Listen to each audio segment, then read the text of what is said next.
The All In book is in stores now, and if this podcast has meant anything to you over the past 2.5 years, I would ask that you give this book a chance. I hope that it will help you not only remember the things we've learned together on this podcast, but it is also my hope that as you read about my personal exploration of what it means to be all in, that it will cause you to consider your own all-in answer. There is even a spot to write it down at the end of the book, so join us in exploring and answering the question, what does it mean to you to be all in the gospel of Jesus Christ? On the church's website, we read the following. The Church of Jesus Christ of Latter-day Saints functions in large measure because of the unpaid volunteer ministry of its members. In fact, this lay ministry is one of the church's most defining characteristics.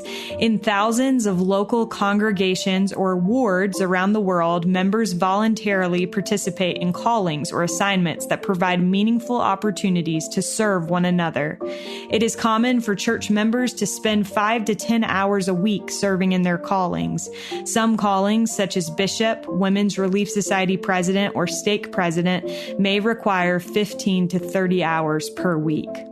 Kurt Francom was called as a bishop at the ripe old age of 28 years old, and maybe that's why he has devoted himself to trying to help others best fulfill their callings. He runs a nonprofit organization called Leading Saints, which has a fourfold mission.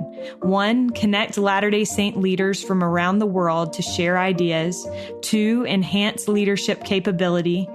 3, present leadership, scholarship, and research. And 4, celebrate divine guidance that exists in the church through restored priesthood keys, living prophets and apostles, and the inspiration that is available to each leader in the church as part of their stewardship.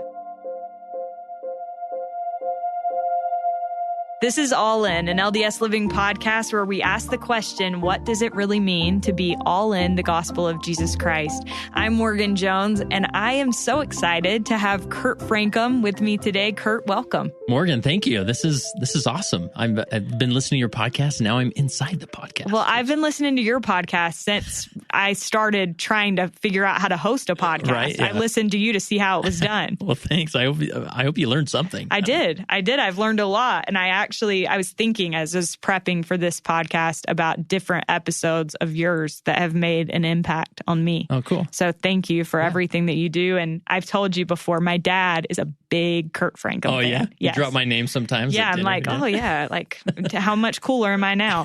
Kurt, nice. I want to start with, when would you say that you first developed a passion for leadership?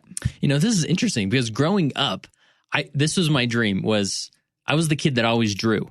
And so I was determined. And when I say determined, I was the kid who made promises with God that I would never make a mistake again if he gave me this one wish. And that was, I wanted to be a Disney animator. Well, that didn't, spoiler alert, that did not happen. And so I was just this artistic kid that didn't do well in school. And I just went to school because I went to college because you're supposed to go to college. BYU rejected me 3 times, so I went to the University of Utah, even though I have BYU season tickets. There's sort very of this, conflicted, yeah, Kurt. There's this closet group there that that are BYU fans. But anyways, and so I went to the University of Utah and just sort of I realized after my mission that I was not up to par with the other illustration students. And so I thought, I'm going to be a starving artist if I go this route.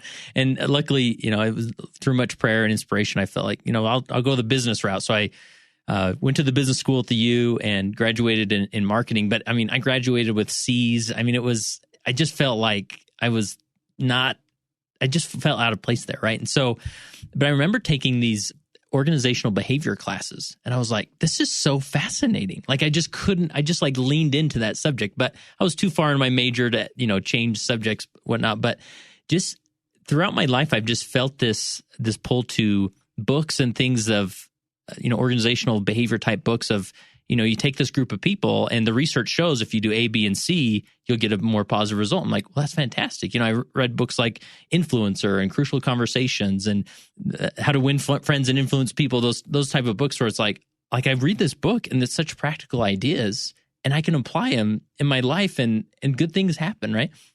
And so I always had the knack there. But then what really did it was I was called as a leader. and then it's like, okay, this is real life. Yeah. And no more time for practice. That's right. It's game time. I'm not just reading a book anymore. And it was after my mission, I went to a YSA ward, and I wasn't there too long before I was called as the Elders Quorum president. And I thought, like, okay, like I'm going to do this right. Like everybody else who came before me, they must have just not wanted to do it, because this is an easy job. I mean, you just tell the men what to do, go do your home teaching, and they do it, right? So just be a little more, give a little more effort there. But I was quickly humbled and realized, oh, this is hard. And I mean, I remember writing on the board one Sunday, 39%. That's our home teaching numbers. Like, look at it, everybody, right? And I thought, just sit with that for a second, soak it in, right? Like, this is unacceptable. We need to be in the high 90s, right? And I went to work that month. Like, I didn't know how to delegate. I gave a fantastic guilt trip lesson that everybody stared at the carpet the whole time. And I thought, yeah, this is leadership. This is what I'm doing. And I remember at the end of that month, I looked at the report, and it was 38%. It had gotten down a percentage. And I'm like, I was like so deflated. I thought, I'm really trying here. Yeah. Well, I met my wife in that ward, and so we got married and moved on from that ward. And I just left feeling like, like I really tried hard, but I didn't even move the needle. Like there was no impact there. And I'm sure, going back, I'm sure the bishop appreciated my effort, and I'm sure I was a decent Elders Quorum president. But then we moved into a ward soon after we got married, and was called into the bishopric. And then that bishop got released. I served for a couple of years there. That bishop got released, and I was called as the high priest group leader back when that was a thing. And I was sort of like, okay, sure, I'll serve, but I've done this thing before, and I tried really hard. And I was really discouraged, but I couldn't figure out why I could go into a Barnes & Noble bookstore, and there'd be bookshelves full of life leadership, business leadership, family, everything leadership, best practices of leadership. But nobody was really talking about the concepts of leadership in the context of the church and how to lead. Like the best practices of how to motivate people to do home teaching or ministering, right? And so that's where I fell back on that. Like, I've always had this passion of books and research and organizational behavior. And I wonder if I put these two worlds together, what we could learn, right? And so that's sort of where the real passion turned up, where it became more of a life journey for me than just another fun book to read. Yeah. Well, I love that you recognized a need and didn't just sit on it. Yeah. But we're like, I'm going to do something. Like, right. You took the initiative. And I think that is a good life lesson for all of us in general is, if you see something, be the change you want to see in the world. Right. So, Kurt, you decided that you were going to start a podcast, which has eventually grown into a nonprofit. Mm-hmm. Tell me, what was your experience? Did you have any podcast experience? I graduated from the U. I had a marketing degree. So I was a marketing guy, you could say. So I had some of these concepts of saying, like, well, if I am going to put some information out there, maybe I have some idea of how to do that. And it started mainly as a blog. So I bought the domain name Leading LDS, and I just started blogging about, I'd read a Daniel Pink book or a Greg McEwen, Liz Wiseman book, and then I would take those principles and say, okay, how does this fit into, motivating people to go to the service activity or teaching a lesson or all these things? And then I tried and just sort of dialogue about those things and in a blog post. And then that was in 2010. And by 2014, the podcasting was becoming more of a thing. Okay. And I had done a lot of public speaking, so I was pretty comfortable in front of a mic talking to a group of people. And I thought, I could probably do that. And it was literally like, okay, I heard this thing called, Audacity, which is a free software online. Anybody can download it and edit audio. And I still use it to this day. And I'd talk to other people that are doing podcasts, be like, okay, so what do I do here, right? And how do I plug my mic in? I remember my first episode I ever recorded, I went and bought this nice, decent mic, nothing too crazy. And then by the end of the interview, I realized that I hadn't turned it on, and it was my laptop mic that was recording my voice the whole time. So, well, okay, that's how we learn. You right? learn, yeah. So, yeah, just started jumping in and piece by piece figuring it out, It's so impressive to me. And, I think that's kind of the cool thing about podcasts in general. I always say, it's kind of like the wild, wild west. Yeah. Like we're all just figuring it out as we go along, and there's room for everybody. There will be people that love you. There will be people that love me, and they may not be the same people, but hopefully somewhere people are getting better information. They're getting help when they need it. And so I think it takes a village of podcasters. Yeah. Yeah. And back in 2014, I thought I was sort of late to the podcasting game, but little did I know how early I was. And now there's still, I mean, it's not too late still. I mean, there's so many, I get calls from or emails from people all the time saying, I want to start a podcast. And I said, jump in. Like, it's great. There's plenty to talk about and awesome people to interview. The only thing I will say is it is a ton of work. It is. Yeah. They don't, and I try and tell them up front, like, this isn't, I don't just fall out of bed and suddenly there's an episode there like this. It takes a lot of work and processes to do this. I remember early in trying to develop All In, I had a conversation with a friend who was a podcaster that was in my ward. And he said, well, that's the reason. I said, I had no idea it was so much work. Yeah. And he said, well, that's the reason there are so many podcasts that only have 5 or 6 episodes, because people think, oh, I've got this great idea, but they don't realize it's like a beast that you have to keep feeding. And so it is a ton of work. Mad props to you for doing it. Kurt, you have quoted in the past Sterling W. Seal, who was a 70 and assistant to the 12. Yeah. And he said there is only one problem in the world, and that problem is leadership. Yes. And maybe you'll link to this, but he said that at BYU devotional. And that's, I paraphrase it much, but the talk there is so fantastic. I think it's called Leadership in a Changing World or something. But if you Google Sterling Seal and BYU, you'll find that devotional. And he was actually President Nelson's bishop when President Nelson got baptized at the age of 16.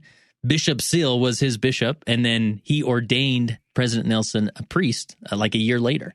And so, I mean, this, and then later on, became a 70, and he was, back in the 60s, 70s, he was like the leadership guy. And if you know about him, and reading his stuff is just so, I mean, he wrote several books about leadership and had several talks, and just this concept of there's only one problem in the world, and it's leadership. Like, if we can get leadership right, like, every other problem fixes itself. And that even goes for our salvation.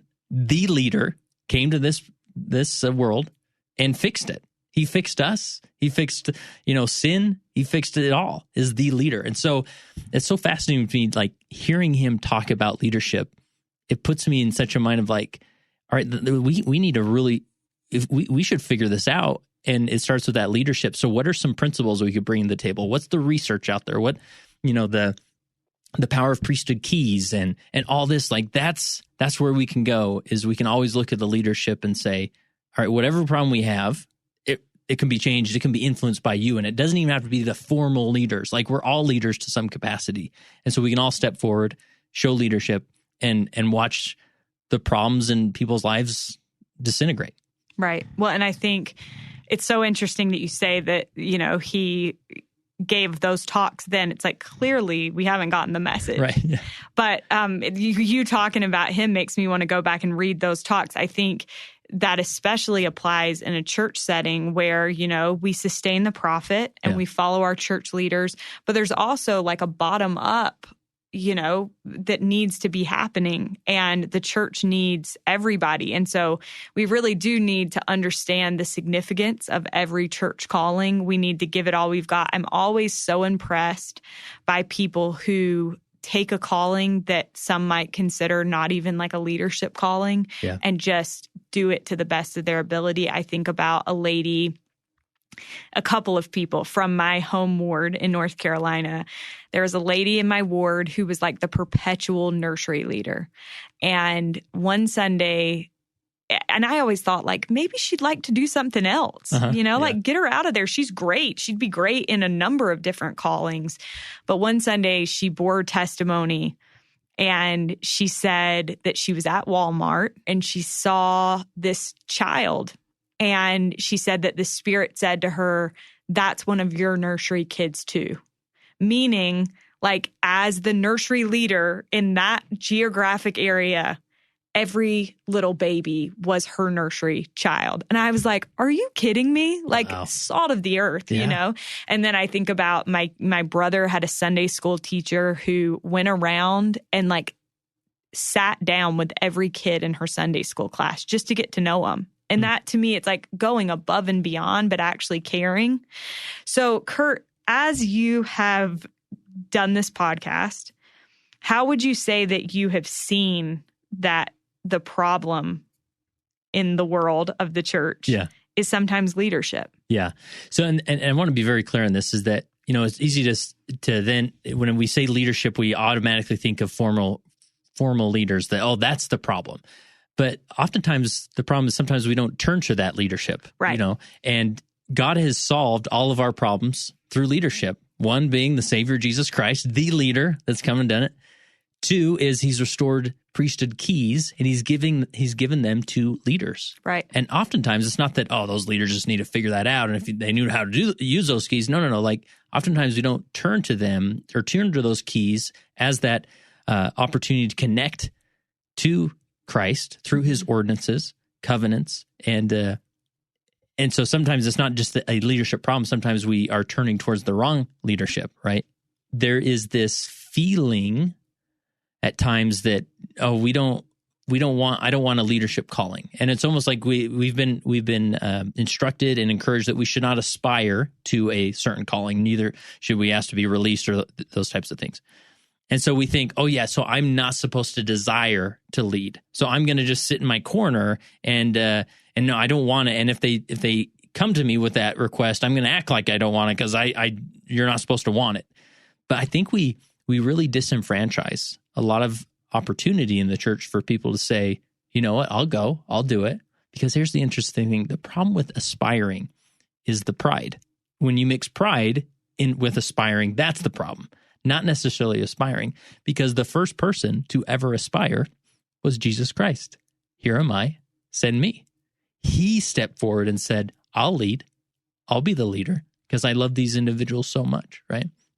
So sometimes we get in this state of mind where we're thinking, oh, I'm not supposed to want to lead. But it's just like that nursery leader, right? That stepped forward and saying, I don't need a title, but I'm going to lead. And so to me, that's where the solution can come from, not waiting around, because it's easy to get into a state of mind thinking, oh, well, if I was bishop or if I was relief society president, I wouldn't do it that way. Like, no, like, but you are a Latter-day Saint, right? Like you have the power to touch hearts and to draw upon the atonement of Jesus Christ, enable that atonement to go out and rescue individuals, be a savior on Mount Zion. Like anybody can do that. And one of the greatest lessons I learned from my time as a bishop is I sort of had this epiphany of like, oh, you know what? There's very few things that I do as a bishop that other individuals in the ward can't do. But most of the things I do as a bishop, anybody can do. And so what I appreciate so much of that experience as a bishop is I left it feeling like no matter where I go, I'm going to have just as much influence as if I was the bishop. I don't need a title the rest of my life, but I'm going to have that influence. And this is part of our nature. And this is where the aspiring concept really gets messy, is that we feel like we don't want to aspire. And so we sort of push away callings, but at the same time, hang back. And therefore we push away influence. And that was never God's intention. We are God's workmanship. I mean, God made us. Like a leader made us. Of course we're going to have influence. And that's sort of a buzzword right now, being an influencer, right? But anywhere I go, I can have just as much influence as any bishop, any stake president, any relief society president because of who I am, which is God's workmanship. And that's the state of mind that we should desire. Like, it's okay to aspire to influence because Christ had influence. And when we have influence, we become more Christ-like. That's powerful. I've never thought of it that way. And I love what you said about influence, and you mentioned it being a buzzword. I always say, you know, you are an influencer. Whether you want to be or not, you're influencing the people around you. And I personally hate that word. Like, I'm like anti-influencer word. But I do think we have to be conscious of that influence and our ability to either influence for good or for ill. Yeah.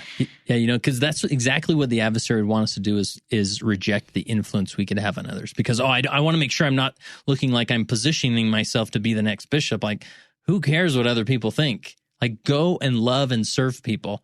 And there is this freeing capacity of, after being a bishop, sort of having it behind me, I feel liberated. Like, I can do anything. And if people think I'm gunning for the next campaigning. bishop, right? I'd be like, no, I did that already. Thanks. I'm just like, I'm engaged in the work of God, and I want to influence people to come into Christ. Like, because I'm a Latter-day Saint and I'm a leader. Love it. Kurt, speaking of your time as bishop, you were called as bishop when you were 28 years old. Yeah. That's a baby. You were younger than me. Yeah. What was that like for you? And were you super overwhelmed? Oh, yeah. I mean, and it doesn't matter if you're 28 or 108, you're going to be overwhelmed, right? And so this was in the same ward where I was called as the high priest group leader. I served as a high priest group leader for a couple of years, and then I was called as the bishop. And it was an inner city ward, so very typical to have younger leadership. We had the condominium complex where I lived, and then 3 apartment complexes. Very transient, high welfare. And yeah, I remember getting that call and just feeling like I was playing dress up every week. Like, I'm putting on a suit. I'm the bishop. Like, it just felt awkward. I think, and again, no matter what the age, it's going to feel that way. But man, it was such a sanctifying experience to, as I often describe it, is like standing on the sidelines of the Atonement and just like seeing the magic and the miracle that Christ can do in the lives of people. Like, to see him scoop them up and like fix them. It was, I never saw the lame walked or this miraculous healing of sickness, but I saw people just like break down and realize that they could be whole again through Jesus. And what a remarkable experience. And so again, we sort of have this cultural dynamic where people are like, I would never want to be bishop, or we say things like, I think you're going to be the next bishop. And man, if they ever ask you to, just say yes. Like, it is such a remarkable experience. That goes for all leadership. Like, when you are asked to serve in a capacity, especially with keys, like, it will change you in ways that you could never imagine. And I was a young bishop just for the nature of that ward and the needs and the availability there.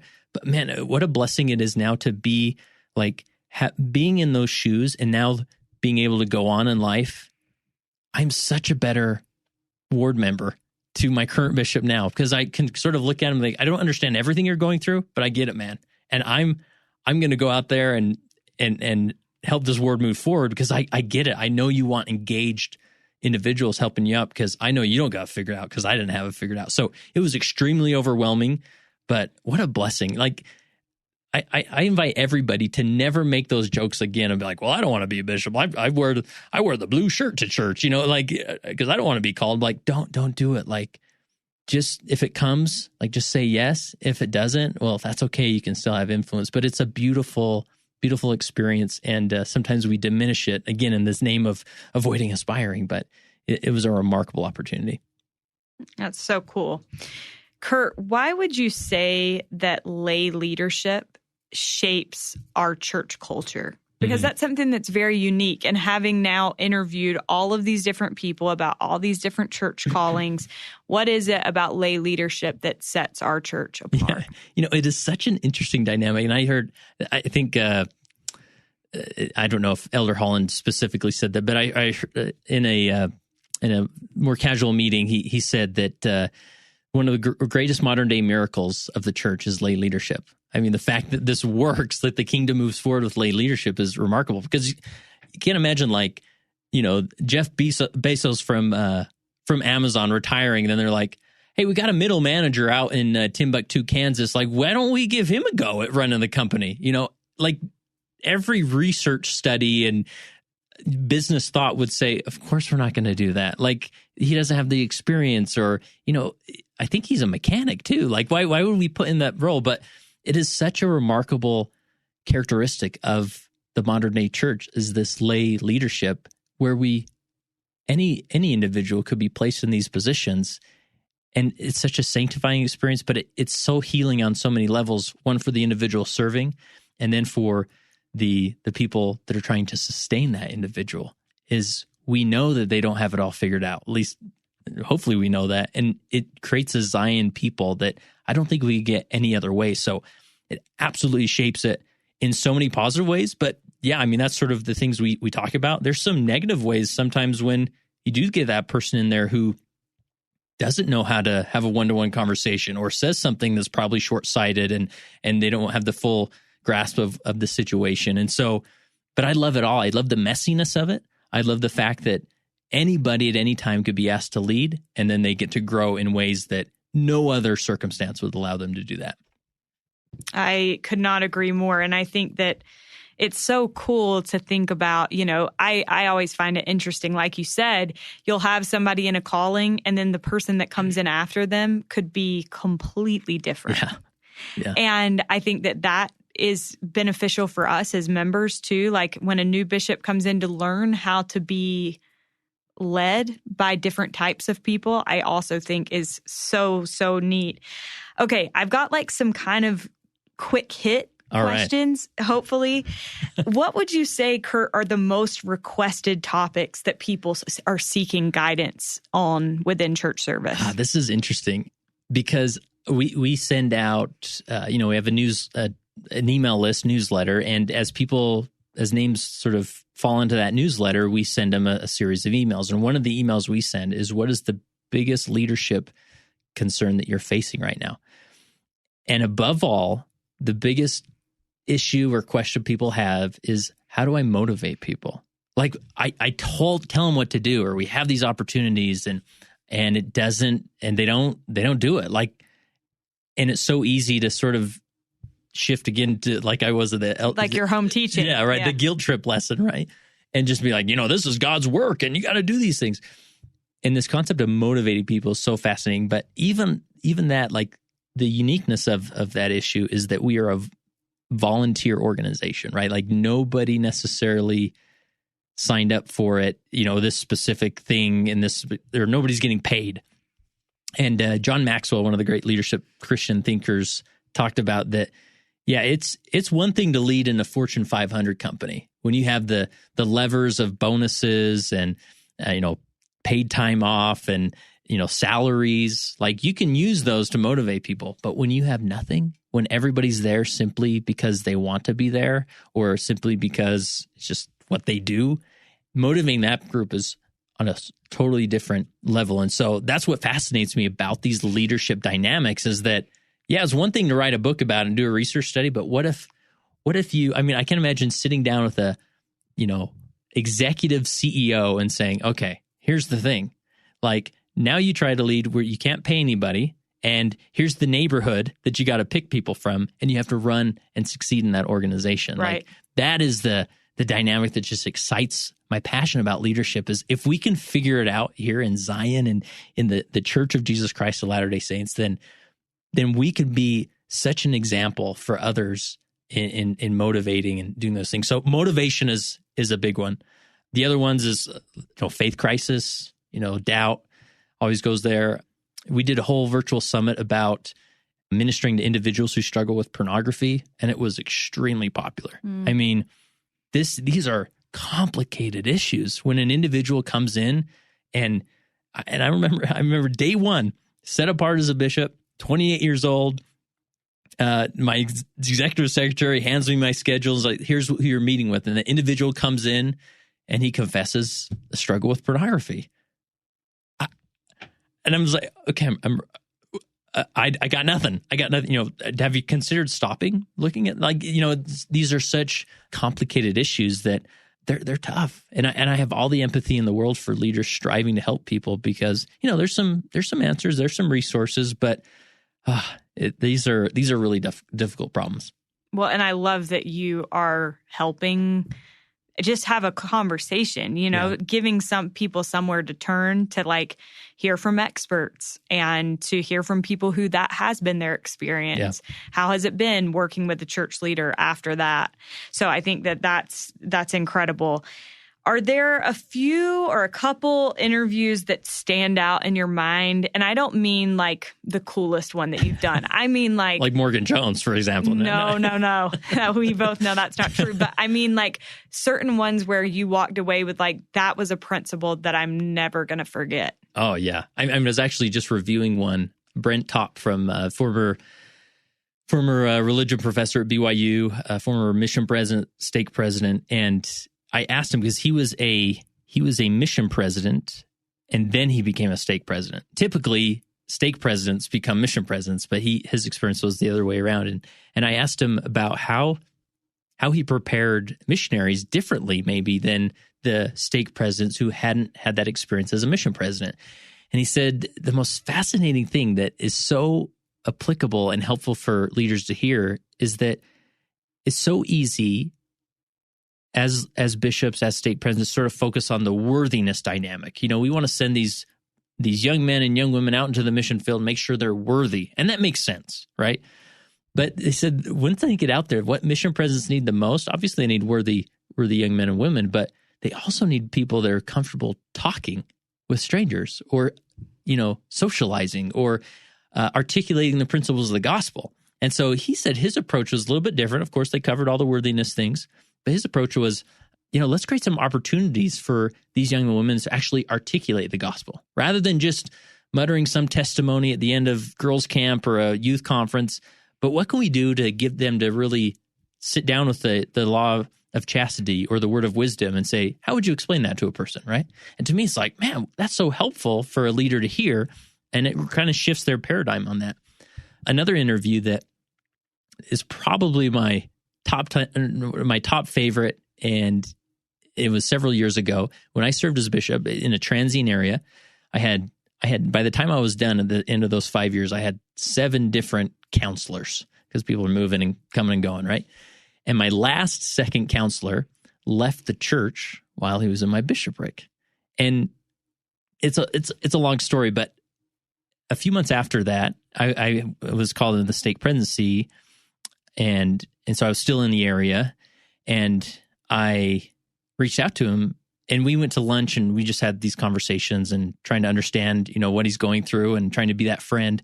And I think he actually brought it up. He said, you could interview me. I'm like, let's do it, right? So then I sat down with my friend Heath, and we just had a friend-to-friend conversation about his journey. Like, man, it's just like it was an interview that I was interviewing somebody, but it was really all about me being a leader. Like, how do I lead somebody who's going through that?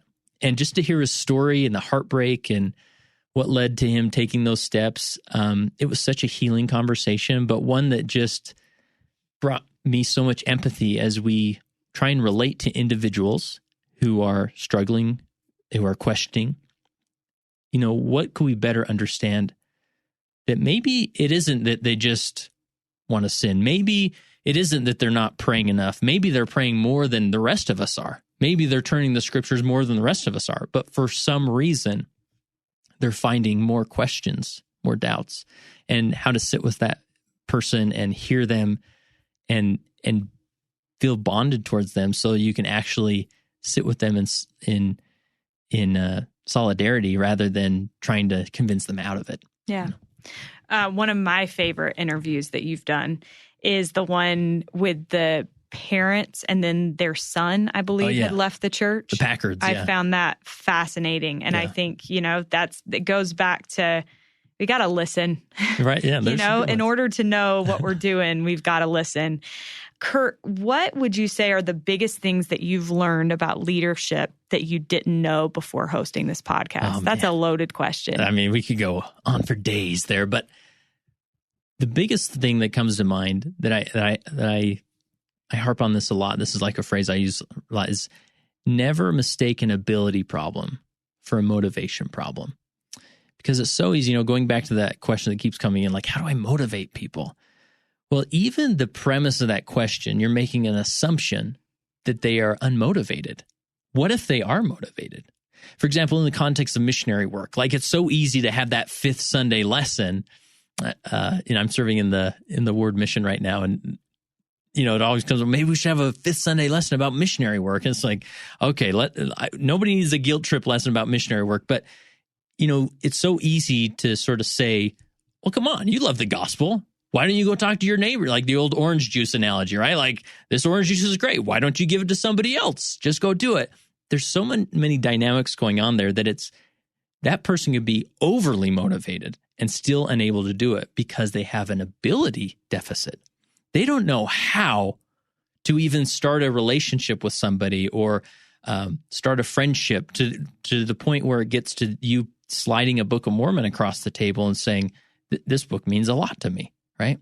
And so that totally shifts the dynamic of leaders when they can step back and say, okay, instead of defaulting to everything being a motivation problem or a lack of motivation, I'm going to assume everything's an ability problem.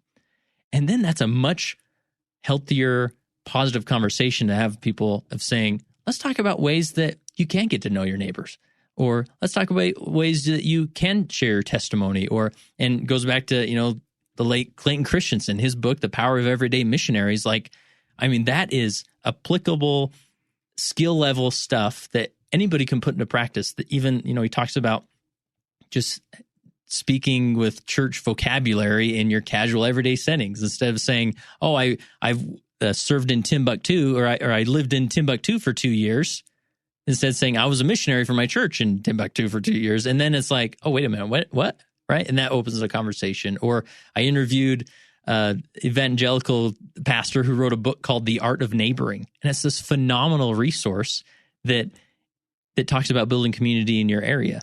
And he talks about creating a tic-tac-toe grid, putting your name in the middle, that's for your house. And then can you name the neighbors of everybody around you?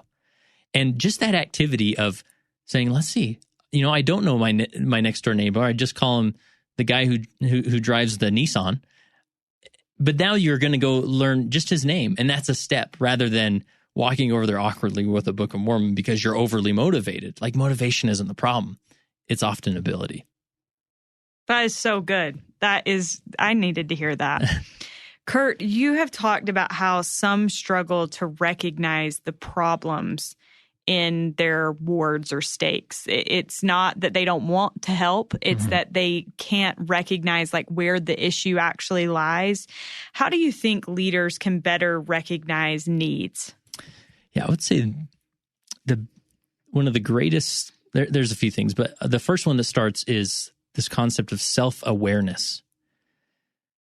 As human beings, we have a very difficult time being self-aware. It feels like I know how I'm being perceived. Even sitting with you in this interview, I kind of have an idea of what my hair's doing, if anything's stuck in my teeth, right? But you look great. Oh, Kurt. Thank you. Yeah. Oh, thank you. But maybe I've got a big leaf of spinach in my teeth, and I don't know it. And maybe you're not as comfortable to tell me, hey, Kurt, you got a big leaf of spinach in your teeth, right? So we have to be proactive in being self-aware. And that is, I remember as a bishop turning to my counselors and saying, it is extremely important for me for you to disagree with me. And if you disagree with me, I will applaud you, I will point it out, and you need to disagree with me. And I remember several occasions, my counselors saying, Bishop, I disagree with you. I'm like, oh, thank you, right? Because it's helping me be self-aware that I know I've created safety for that counselor to speak up and say, no, I think you're off base here. And oftentimes I was. And that helped me be more self-aware. Or just creating a place of safety where you can turn to your ward council, or you can turn to your elders quorum and just say, all right, what are we doing in here? Let's just go around the room for a minute. What are we doing in here that doesn't work, right? Raise your hand. I don't like moving, and the way you get us to move, I just ignore the text. Oh, really? I was unaware that you do that, right? So taking these steps, and there's, various ways to do it, but how can you as an individual, and this is even outside the context of, church leadership, it can be in the context of marriages, family, relationships, how can I be more aware, more self-aware with the people I am? Because oftentimes as a leader, when this information came back to me, then I could do something with it. But if I was living in a different world where I thought, no, I'm a pretty good bishop, and I do things I think pretty well around here, but I didn't create the space to be self-aware. The other thing is the mindset. I interviewed this incredible bishop, Louis Hamner. He was a bishop in Saratoga Springs, and he had a youth. He was a remarkable bishop with these youth. He had a youth that shared with him that he had no plans of going on a mission. He was an 18-year-old kid, 17, 18. Now, everybody, every bishop, every individual's thinking, like, you just want to be like, no, like, you should really go on a mission, and let me write the list out of why you should go on the mission. It'll be good for your experience. You'll grow a lot, all these things, right? Well, Bishop Hamner had a growth mindset.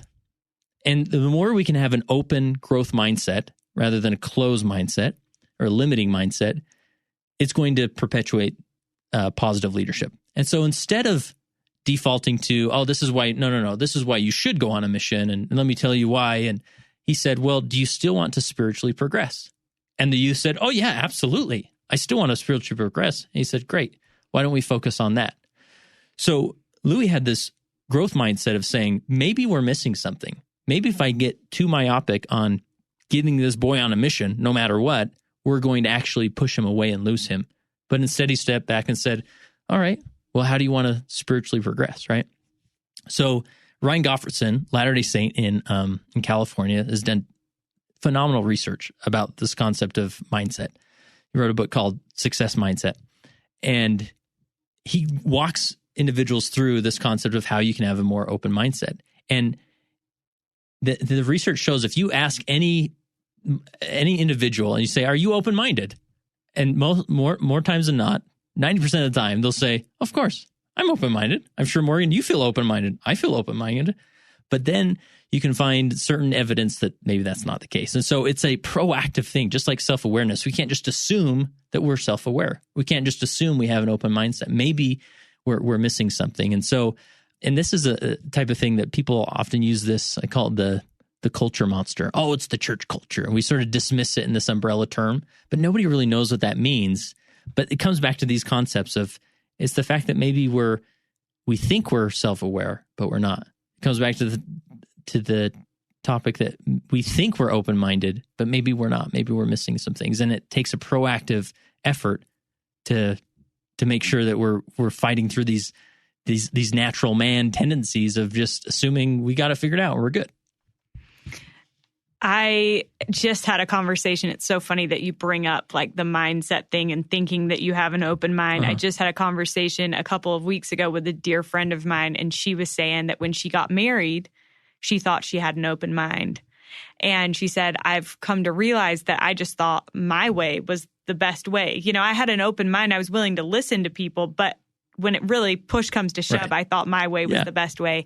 And I think, you know, everything that you just said, it makes me think that I need to re-examine myself and my mindset when it comes to, you know, being open and rethinking the way that maybe I've always thought about things. And I think within the church, there's always space for all of us to do that. And I appreciate all the work that you've done to help people think of things in a different way or get new ideas. Yeah. I think it's just powerful, and you've done great work. My last question for you, Kurt, and you know this is coming, is what does it mean to you to be all in the gospel of Jesus Christ? You know, when I show up on Sunday every week, it's an interesting dynamic because I walk in and I sit in the pew and sacrament starts, and so it comes time for the actual ordinance of the sacrament. And every week, without fail, that sweet deacon walks over to me and offers it. And the fact that Jesus, like Christ, is just always there offering it to me. He never rolls his eyes when I have to take it one more time. He never sets it aside just in case anybody needs the sacrament. It's over here if you need it. No, he has a deacon walk it over to me and say, please, here it is. Here's my sacrifice. Here's salvation. Just take it. I know this week was another rough week, but I just want you to take it again. And the idea of grace, that no matter how many times I mess up, no matter how broken I feel, he is just willing to take me all in. I can't even make the decision not to be all in because he keeps enveloping me with his love. And it's you're all in. This is where I want you. You're all in my heart. And I love you so deeply that you could sin the rest of your life and I'll still be here on Sunday. Like, you could never change again and I'd still be here. And that overwhelming feeling of acceptance is when I begin to change, when I begin to realize, I can give it another go because this Savior keeps accepting me. So maybe I can begin to accept myself. And that's why I'm all in. Thank you so much, Kurt. We are so grateful to Kurt Francom for joining us on today's episode. You can learn more about Leading Saints by visiting leadingsaints.org. We are grateful to Derek Campbell for his help. Thank you so much for listening, and we'll be with you again next week.